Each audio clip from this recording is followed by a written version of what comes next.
आपने कभी सोचा है जिस तरह से हम लोग नेचुरल रिसोर्सेस को यूज कर रहे हैं, जब वो ख़त्म हो जाएगी और ये धरती ख़त्म होने की कगार पर आ जाएगी तो हम लोग इंसान कहाँ जाएंगे। हाय एवरीवन, मैं जेविन।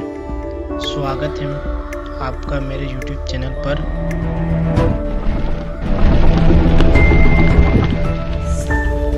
अगर आप मेरे चैनल पर न्यू हैं तो प्लीज़ चैनल को सब्सक्राइब करें और बेल आइकन को प्रेस करें। अगर ये इन्फॉर्मेशन आपको अच्छा लगे तो वीडियो को ज़रूर शेयर करें। चलिए मेन टॉपिक पर बात करते हैं। अगर धरती ख़त्म हो जाएगी तो हम लोग कहाँ जाएंगे, ये आपने कभी सोचा है? पर कोई बात नहीं, आपने नहीं सोचा तो इसकी जगह पे साइंटिस्ट ने पहले से ही सोच ली थी। इसलिए साइंटिस्ट ने पहले से ही ऐसे ग्रह की खोज कर रही है जहां जीवन पॉसिबल हो। ऐसे ही साइंटिस्ट को एक्सोप्लैनेट मिला है जहां पर अर्थ की तरह इन्वायरमेंट मिलेगा, जीवन के लिए ज़रूरी इन्वायरमेंट बन रहा है। वैसे ही इनमें से है ऑक्सीजन, जो जीवन के लिए बहुत ज़रूरी है। अगर ऑक्सीजन गैस की स्टडी की जाए तो किसी भी ग्रह के बारे में बहुत कुछ पता चल सकता है। ऑक्सीजन की इतनी पावर है कि वो अगर किसी भी ग्रह पर कम हो तो वहाँ पर पत्थर को भी पिघला सकता है। वजह है नमक और पिघलती हुई आइस। ये आइस और नमक पत्थर को पिघला सकती है। आप सोच रहे होंगे ये एक्सोप्लैनेट क्या है। चलिए इस बारे में बात करते हैं। एक्सोप्लैनेट उसे कहते हैं जो हमारे सोलर सिस्टम से बाहर की हो। एक्सोप्लैनेट पर टेम्परेचर काफ़ी ज़्यादा होती है और टेम्परेचर हाई होने का रीज़न है वहाँ पर ज्वालामुखी का फटना, और ज्वालामुखी फटने से जो मैग्मा निकलती है वही उस प्लैनेट का टेम्परेचर हाई कर देता है। इस ग्रह पर मैग्मा से भरे चिपचिपे आंतरिक स्ट्रक्चर वाले पथरीले ग्रह पर भूभागीय एक्टिविटी की संभावना ज़्यादा होती है।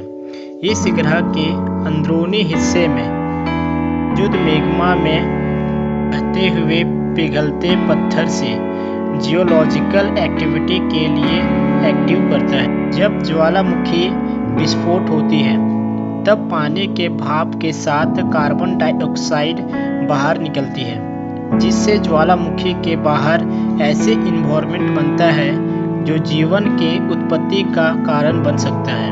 पृथ्वी की उत्पत्ति का प्रक्रिया साइंटिस्ट को पता है। जिस तरह से यह ग्रह है वैसे ही अरबों खरबों साल पहले पृथ्वी भी ऐसी थी।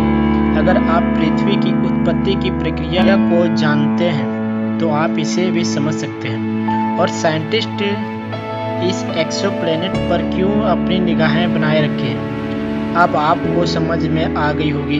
अगर आप पृथ्वी की उत्पत्ति की प्रक्रिया जानना चाहते हैं तो कमेंट में ज़रूर बोलें। पिघले हुए पत्थर 1000 डिग्री सेंटीग्रेड से कम टेम्परेचर पर ठंडा होने लगता है, तब ज़्यादा ऑक्सीजन वाले इलाके में पिघले हुए धातु ज़्यादा समय तक टिके रहते हैं, जबकि कम ऑक्सीजन वाले इलाके में ऐसा नहीं होता है।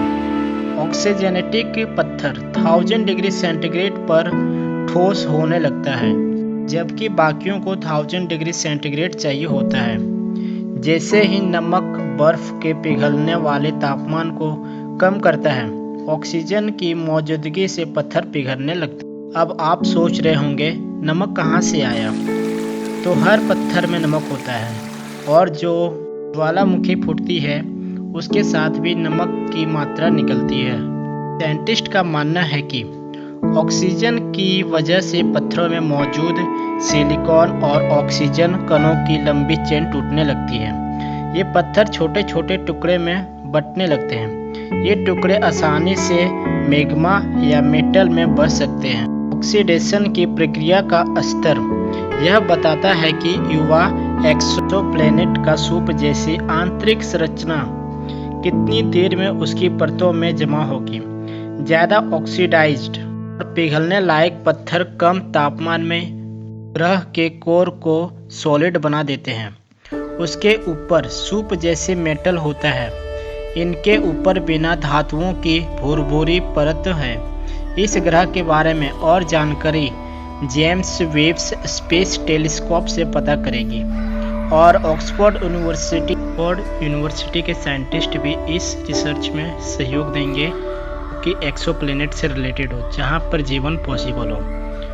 अगर आपको ये वीडियो अच्छी लगे तो प्लीज़ चैनल को सब्सक्राइब करें, शेयर करें और लाइक ज़रूर करें। Thank you for watching.